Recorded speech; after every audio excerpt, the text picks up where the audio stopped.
Immortality arrived not with a whisper but a mirror. The Vaethari descended on ships of liquid shadow, their forms flickering between solid and spectral, as if the universe itself hesitated to define them. They spoke without mouths, their voices threading directly into the mind, a honeyed resonance that bypassed reason and coiled around hope. "We offer not life eternal," they said, "but life perfected." Their gift was the Mirror Compact, a pact to clone humanity's weary bodies into pristine vessels, unshackled from violence, frailty, decay. The first volunteers emerged from the alien spires reborn, war heroes with hands that no longer trembled, lovers who forgot how to weep, scientists whose genius burned cold and faultless. The world marveled at their calm, their efficiency, their peace. But mirrors by nature distort. The duplicates smiled with teeth too white, listened with heads tilted a fraction too far, as though parsing humanity through glass. They healed the sick, yes, but only those deemed worthy. They ended wars by erasing the warriors, and one by one the originals vanished. Some called it salvation, others, a quiet apocalypse. But in the silence between breaths, a question festered. When the final clone steps from the spire whose reflection will stare back. Chapter 1. The city's skyline shimmered under the perpetual twilight of the Vaethari's orbital mirrors, their silver light leaching warmth from the streets below. Kellan Voss leaned against the cracked window of his cramped apartment, his breath fogging the glass as he stared at the monolithic cloning spire, piercing the horizon. It pulsed faintly, a heartbeat of cold blue bioluminescence. The aliens called it the Ascendancy Nexus, a temple of salvation, they claimed, where mortality dissolved like sugar in water. To Kellan it was a tomb. His sister's laughter echoed in his memory, sharp and bright, clashing with the sterile silence of the room. Anya had volunteered 3 months ago. Her clone returned the next day, flawless and serene, its eyes devoid of the fire that once lit her arguments about ethics, progress, the human experiment. It had looked at him with polite detachment, and asked why he clung to primitive emotional attachments. He'd thrown a framed holograph of their parents at the thing. The glass had shattered. The clone hadn't flinched. Now Kellan's fingers traced the jagged scar on his palm, a relic of his first attempt to breach the Nexus's outer labs. Failure. The Vaethari's security grids had nearly flayed him alive. But the scar was a reminder, a promise. He turned from the window, the room's shadows clinging to him like old regrets. The air smelled of burnt coffee, and the metallic tang of the illicit neural scanner humming on his desk. Its flickering holograms cast ghostly equations over the walls, equations he'd dissected 1,000 times. The clones weren't just copies. Their neural matrices were rewritten, synapses pruned of aggression, fear, greed, evolution by algorithm. He poured himself a shot of synth whiskey, the liquid glowing faintly radioactive in the dim light. The first sip tasted like ash. The streets were arteries clogged with desperation. Citizens huddled beneath flickering news feeds that looped footage of smiling clones tending community gardens, mediating disputes, curing plagues. Beacons of a new dawn, the captions declared. Kellan kept his hood low, his gait uneven, blending with the shuffling crowds. The Nexus loomed ahead, its mirrored surface reflecting a distorted version of the city. Cleaner, quieter, a corpse scrubbed of its stench. A child darted past, clutching a Vaethari medallion, a spiral etched with fractal patterns. The aliens' propaganda was insidious, a virus wrapped in velvet. Immortality for the worthy. Kellan's jaw tightened. Anya had been worthy. She'd believed in their promises, right up until her body dissolved into light. He slipped into a service tunnel,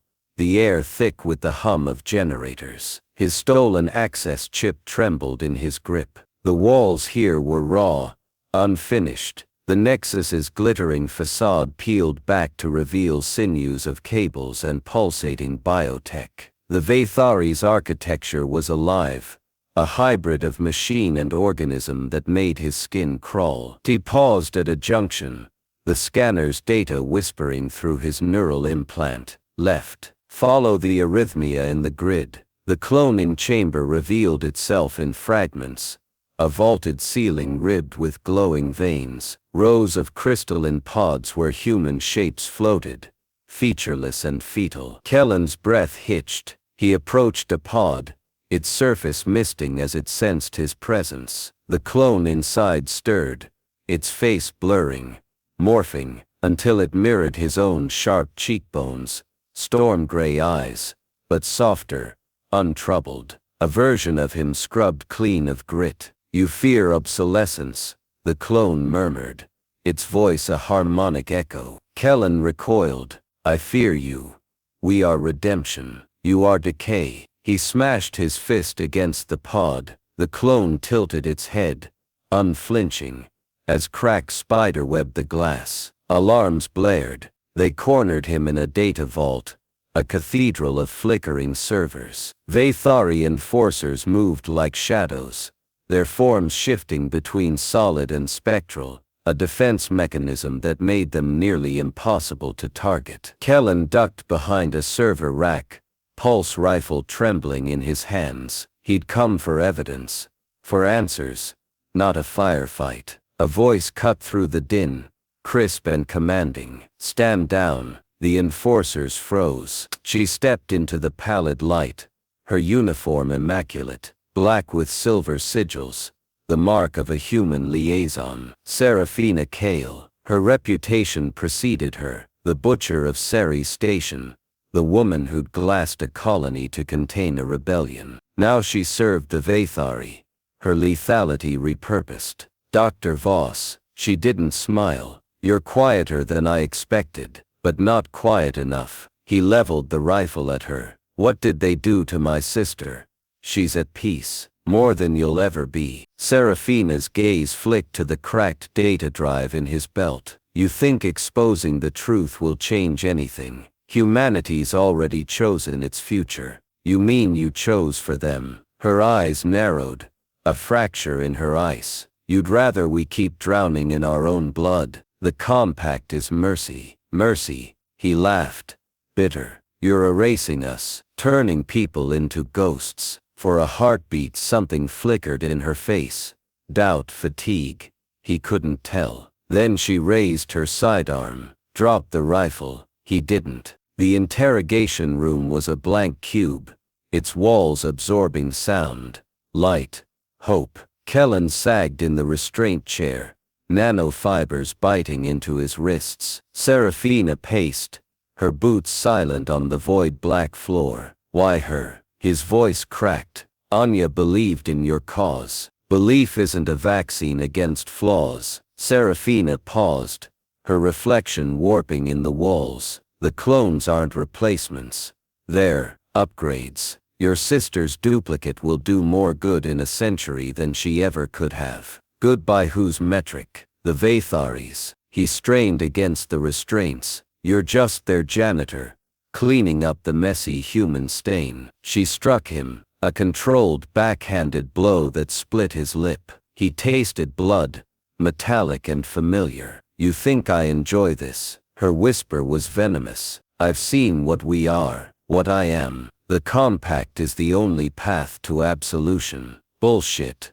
It's a coward's path." She leaned close, her breath warm against his ear. "Then why do you want to die like one?" The door hissed open. A Vathari commander loomed, its form a shifting mirage of insectoid limbs and too many eyes. "Terminate him." Seraphina went very still. Kellan braced himself. The shot rang out. He didn't feel pain. When he opened his eyes, the commander's body lay sparking on the floor, a smoldering hole in its thorax. Seraphina's sidearm smoked in her hand. "Move." She severed his restraints. He stared at her. "Why?"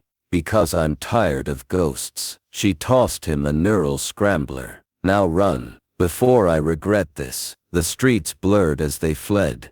Seraphina's knowledge of the Nexus's blind spots their only shield. Dawn breached the horizon, the orbital mirrors igniting the sky in false gold. Kellan's ribs ached, his mind a storm. She'd killed her own. For him, they crouched in a derelict transit hub, the air reeking of ozone. Seraphina peeled back her sleeve, revealing a scarred implant, a Vathari loyalty chip. It's dormant, for now. What happens when it wakes up? She met his gaze. You'll wish I'd shot straighter. He almost smiled. Almost. Above them the Nexus pulsed relentless. Kellan watched the light, Anya's face etched behind his eyes. Seraphina's presence was a puzzle.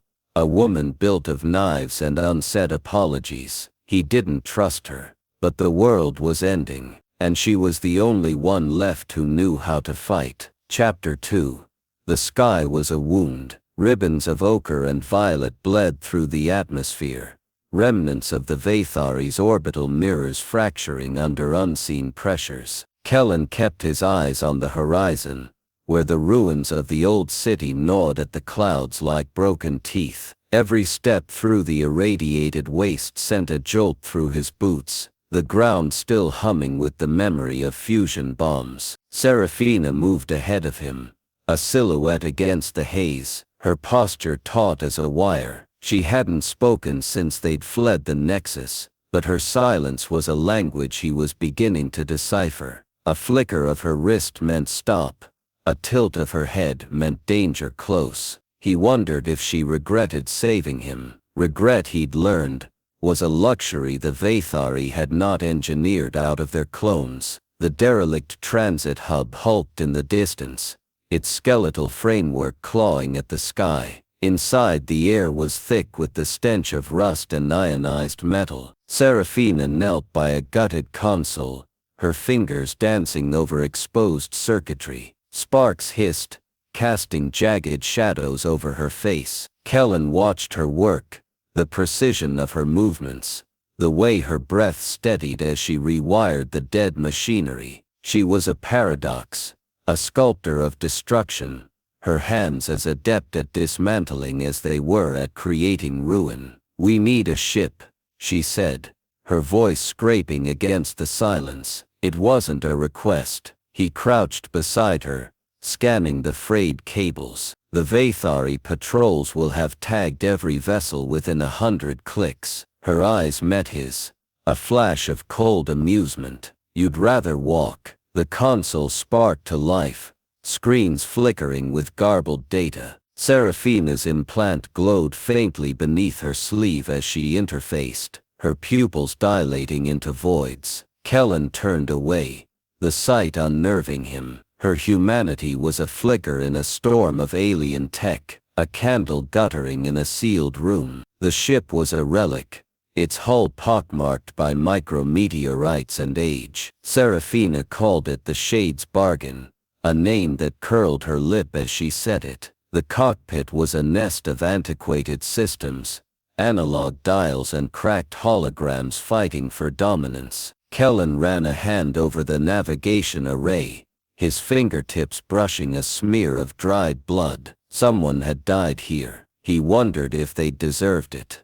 Seraphina slid into the pilot's seat, her hand settling on the controls with the ease of a lover's touch. "Strap in." The engines roared, a sound like bones breaking. Kellan gripped the armrests as the ship lurched skyward, the wastelands shrinking into a scar beneath them. Through the viewport, the Nexus pulsed like a diseased star, its light leaching through the clouds. He thought of Anya, of her clone's empty gaze. "We are redemption, you are decay, Niar decay." The derelict station hung in the dead zone between lunar orbits, a carcass picked clean by scavengers and time. Seraphina guided the Shade's Bargain into its docking bay, the thrusters coughing static. Gravity here was a suggestion. Kellan's boots clung to the floor magnets, each step a fight against inertia. Seraphina moved like a ghost, her movements fluid, inevitable. "Stay close," she murmured, her rifle a shadow in her hands. The station's corridors were a maze of frozen corpses and shattered glass, the air tasting of iron and void. Kellan's breath fogged his visor. He counted the bodies. 12, 13. Their faces preserved in rictus screams. The Vathari's early experiments perhaps, or their failures. Seraphina paused at a sealed bulkhead, her implant flaring as she hacked the lock. "They'll have traps." "You sound almost nostalgic," he said. The door hissed open. She glanced back, her smile a knife. "I am." The data core was a cathedral of ice. Frost veined the walls, glistening in the beam of Kellan's torch. Seraphina moved to the central terminal, her breath crystallizing in the air. He watched her work, the way her shoulders tensed as she bypassed encryption protocols. Trust was a currency he couldn't afford, but necessity was a brutal accountant. "Why here?" he asked, the words brittle in the cold. "The Vathari purged their archives," she said, not looking up. "But the dead don't erase." A screen flickered, data cascading, a star map, casualty reports, genetic matrices. Kellan leaned in, his pulse quickening. The patterns were unmistakable. Clusters of disappearances, timelines of clone deployments, a countdown ticking toward zero. Catalyst code. The words seared his retinas. He reached for the terminal, his gloves brushing Seraphina's. She flinched, a fracture in her armor. "It's a kill switch," she said, quiet as a confession. "When the clone population reaches critical mass, it triggers sterilization of the originals." The air thickened. Kellan's throat burned. "You knew." "I suspected." Her gaze was a lodestone, pulling him into the storm. "My first clone, they called her Phoenix class, designed for counterinsurgency. She destroyed a lunar colony, 12,000 souls to prove her loyalty." Seraphina's voice frayed. "When they decommissioned her, she asked me to erase her, begged me." Kellan's chest tightened, and the second, her laugh was a shard of glass. "Hunting us, right now." The station shuddered. Alarm screamed. Seraphina's clone stepped through the smoke, her face a mirror of defiance, her eyes twin voids. She moved like prophecy, every step a verdict. "You're obsolete," the clone said, her voice a perfect echo. Seraphina raised her rifle. "So are you." The firefight was a ballet of ruin. Kellan ducked behind a terminal,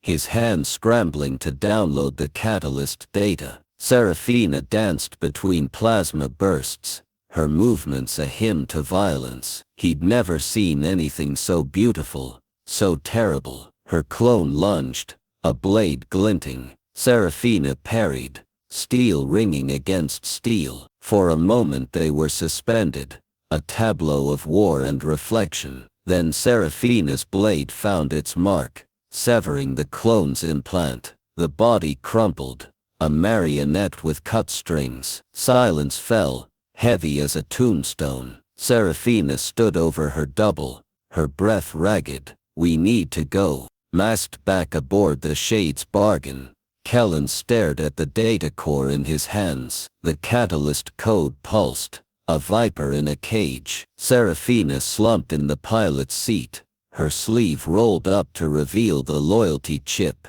its light dim but persistent. "Will you destroy it?" she asked, not looking at him. "Yes. And me." He hesitated. The truth was a hook in his ribs. "I don't know." She laughed, a sound like breaking bones. "Fair enough." The ship shuddered into the void. Behind them the station collapsed into itself, a dying star. Kellan closed his eyes, Anya's face swimming in the dark. Seraphina's presence was a constant, a scar he couldn't stop probing. Outside, the stars burned cold and endless. Somewhere among them, the Vathari waited, and somewhere closer, another clone, another shadow. But for now, there was only the hum of engines, the weight of secrets, and the fragile thread of trust, spun thinner than starlight. Chapter 3. The stars were silent witnesses. They hung in the void, indifferent and ancient, as the Shade's bargain drifted toward the heart of the Vathari's dominion, a neural colossus known as the Eidolon Spire.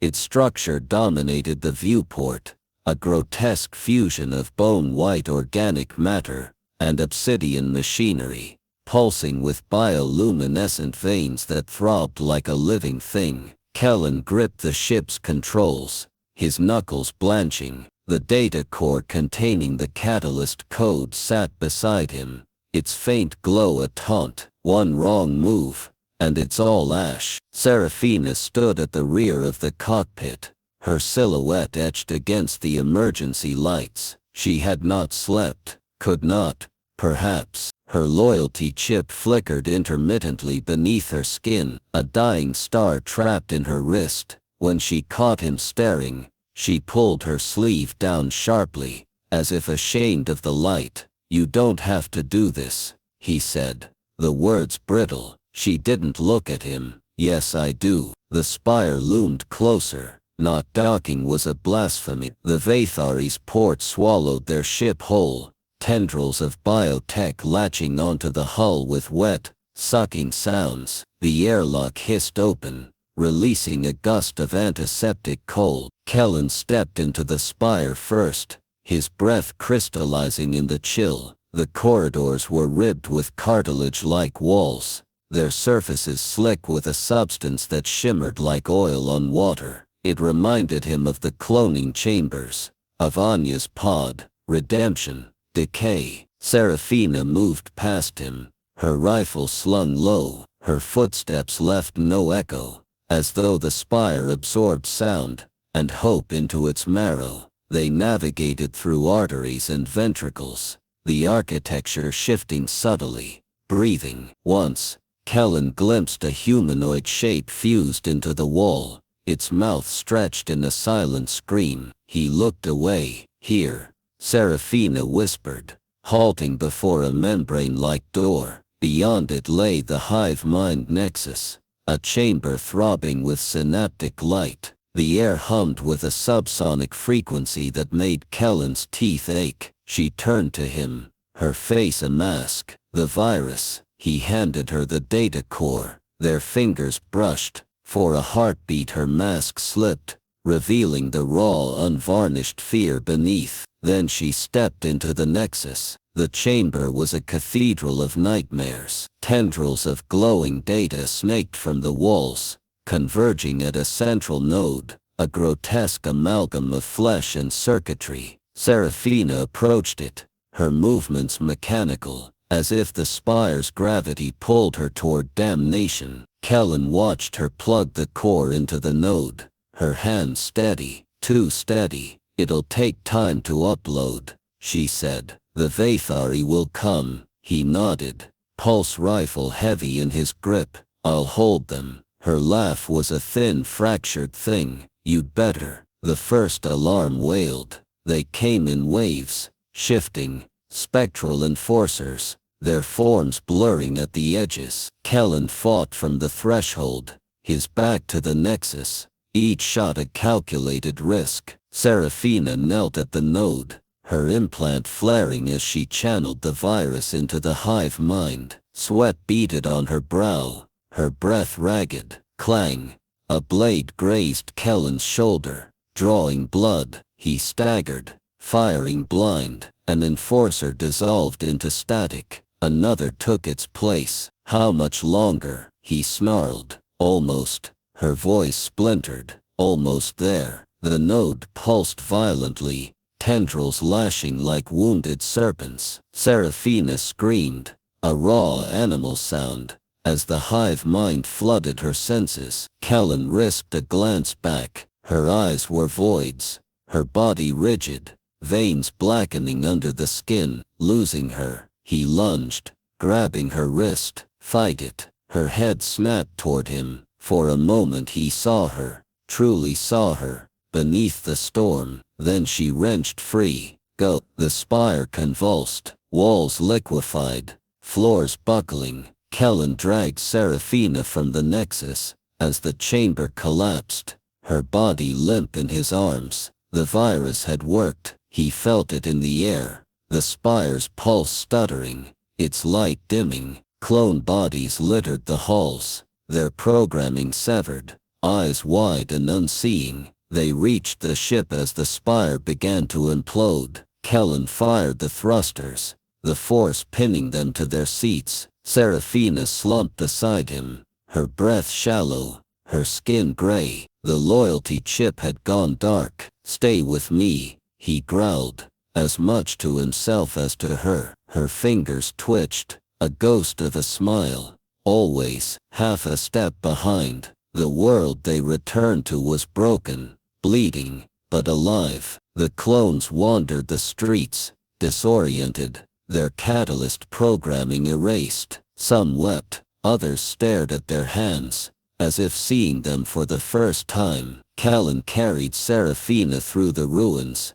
her weight a silent rebuke. He found a makeshift clinic in the shadow of the nexus, its walls papered with old vaccination charts. The medic took one look at Seraphina and shook her head. "She's more machine than human now." "Then fix the machine," Kellan said. None came, pale and tentative. Seraphina lay on a cot, her chest rising and falling in mechanical rhythm. Kellan sat beside her, his hand resting on hers. Her skin was cold, but when her eyes opened, they were hers again, sharp, fractured. But hers. "Did we win?" she rasped. He squeezed her hand. "Enough." Outside the clones gathered, their voices a murmur. Anya's duplicate stood among them, its face tilted to the sun. For the first time, Kellan saw something like sorrow in its eyes. Seraphina tried to sit up, failed. "What now?" He looked at her, the woman who had traded absolution for a knife in the dark, who had become both his shadow and his compass. "We rebuild." The nexus, half collapsed, cast a jagged shadow over the city, but the light that filtered through was warm, human. Seraphina's fingers tightened around his, a silent promise. Somewhere, a child laughed.